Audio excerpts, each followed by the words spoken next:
Buenos días, amados amigos y hermanos.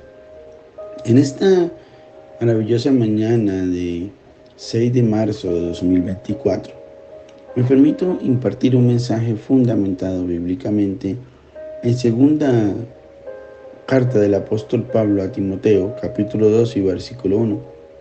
Y dice la escritura en la versión Reina Valera 1960: Tú pues, hijo mío, esfuérzate en la gracia que es en Cristo Jesús. Y la versión PDT o Palabra de Dios para Todos en 2 Timoteo 2:1 dice: Timoteo, hijo mío, saca fuerzas del generoso amor que Dios nos da por pertenecer a Jesucristo. Y me impresiona porque el Señor me ha venido hablando en estos días de la importancia, de la relevancia y de la forma de identificar un hijo genuinamente, un hijo maduro, un hijo que no corre a la corrección y que cuando se exhorta sabe sostenerse en medio de cada dirección y de cada corrección y se mantiene actuando bajo cobertura. Y todo ese tema del hijo que Dios me ha venido regalando, muy probablemente porque estoy a punto de iniciar un proyecto de un libro que tiene que ver con paternidad espiritual, hace que entienda muchas cosas, y esta revelación, estoy seguro, es el deseo de Dios a través de este devocional para el día de hoy.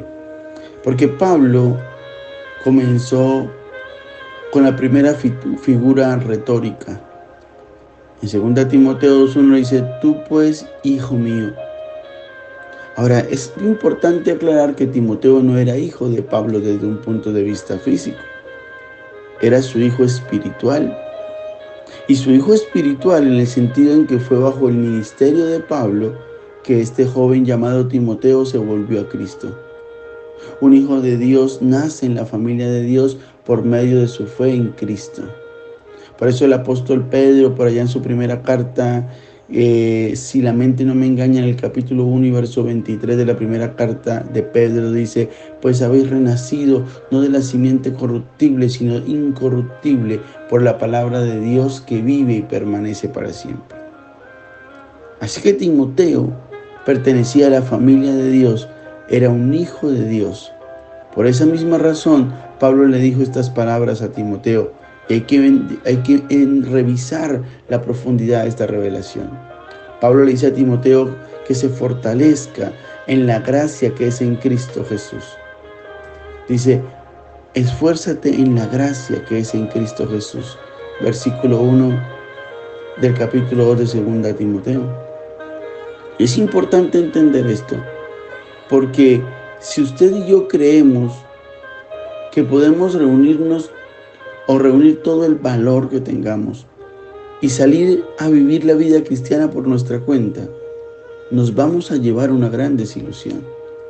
Si usted cree que puede seguir unas pocas reglas o recursos ingeniosos para convertirse en un cristiano o una cristiana maduro o madura, entonces lo que usted ha es caído en la trampa sutil del legalismo. Pablo no dio reglas, y la palabra de Dios no tiene reglas para decirle al Hijo de Dios cómo vivir la vida cristiana. Porque recuerda algo: somos salvados por gracia y ahora hemos de vivir por la gracia de Dios y fortalecernos en esa gracia. Nosotros tenemos un Padre Celestial, y cuando las cosas andan mal en esta tierra, aquí donde estamos, podemos ir a Él y apelar ante Él. Y cuando fracasamos, no tratamos de huir de su presencia. Hemos comprobado que cuando estamos lejos de Dios, el castigo que nos imponen duele más. Podríamos compararlos con un latigazo que al recibirlo de lejos duele más. No quisiéramos estar lejos donde la punta del látigo duele más. En este caso, nos acercamos a Dios, y cuando más cerca estamos duele menos. Somos hijos de nuestro Padre Celestial. Esta es pues una hermosa figura retórica que utiliza Pablo cuando se dirige a Timoteo. Así que cuando tenemos la mala experiencia de escuchar cristianos diciendo: yo no hago esto, yo no hago aquello, y estoy siguiendo un conjunto de reglas, uno inmediatamente reconoce que esa persona conoce muy poco sobre la gracia de Dios. Están tratando de vivir la vida cristiana por sus propias fuerzas. Recordemos que Pablo dijo, fortalécete en la gracia que es en Cristo Jesús. Por eso es importante hoy entender la figura de hijo, la gracia de Dios y la importante tarea de esforzarnos en la gracia que es en Cristo Jesús. De otra forma dicha, como lo traduce PDT, sacar fuerzas no de nosotros, sino del generoso amor que Dios nos da por pertenecer a Jesucristo. Que el Señor bendiga tu vida de una manera especial en el nombre poderoso de Jesús.